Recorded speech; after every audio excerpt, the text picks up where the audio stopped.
আজকে দেখাবো পটুয়াখালী পায়রা তাপবিদ্যুৎ কেন্দ্র, তাই আমরা সেখানে যাচ্ছি। এদের দেখে আপনাদের কিছু মনে পড়ে? এগুলো হচ্ছে তাপবিদ্যুৎ কেন্দ্রে জায়গাদানকারীদের সরকারি আশ্রয়স্থল। ওইটা কি আমরা পেরেছি কেন্দ্রে।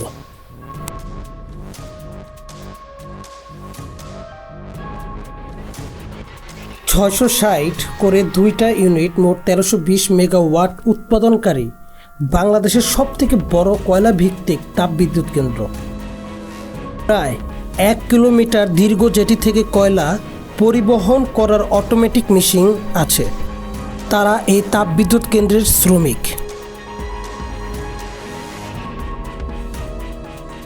আমরা এখন এই গাড়িতে করে পটুয়াখালী যাব।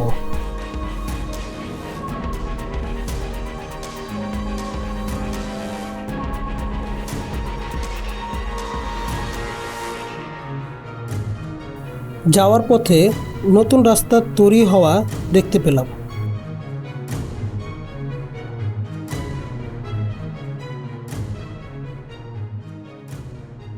চলে আসলাম পটুয়াখালী জেলার সৌন্দর্য উপভোগ করতে।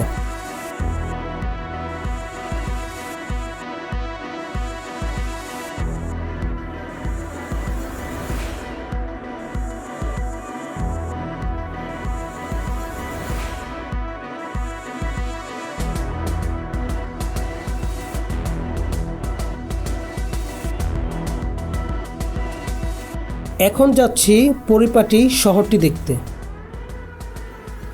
মনে হচ্ছে সিঙ্গাপুরের আদলে পরিকল্পিত 6 লেনের রাস্তা এটি।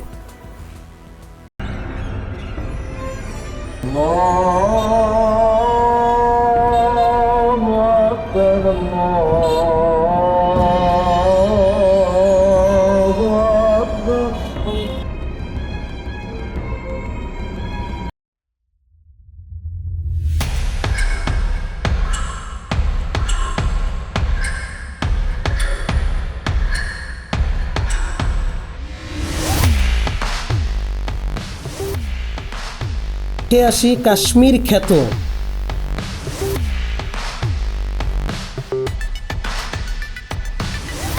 ভারতে ভাইরাল সেই রাস্তাটি। এখানে আসলেই মনে হবে স্বপ্নের রাজ্যে চলে আসছে। শহরটি দেখলেই ভালো লাগা কাজ করে, কারণ এখানেই আছে ভাষা শহীদদের স্মরণে শহীদ মিনার,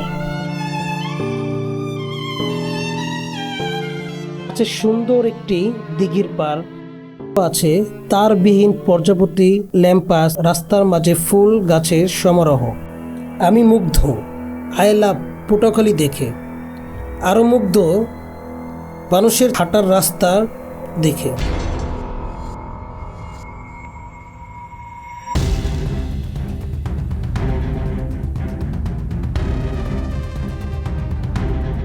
এই শহরটি প্রায় 1500 বছরের প্রাচীন। এখানেও অনেক পুরনো পরিত্যক্ত স্থাপনা এখনো টিকে আছে, কিছু পরিত্যক্ত অবস্থায়ও আছে।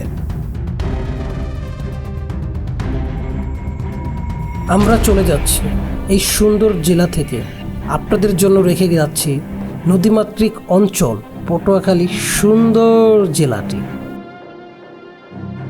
মিস্টার রেক্স লাইফ চ্যানেলটি সাবস্ক্রাইব করবেন, লাইক এবং কমেন্ট করতে ভুলবেন না। আশা করি সামনের ভিডিওতে দেখা হবে। Good bye.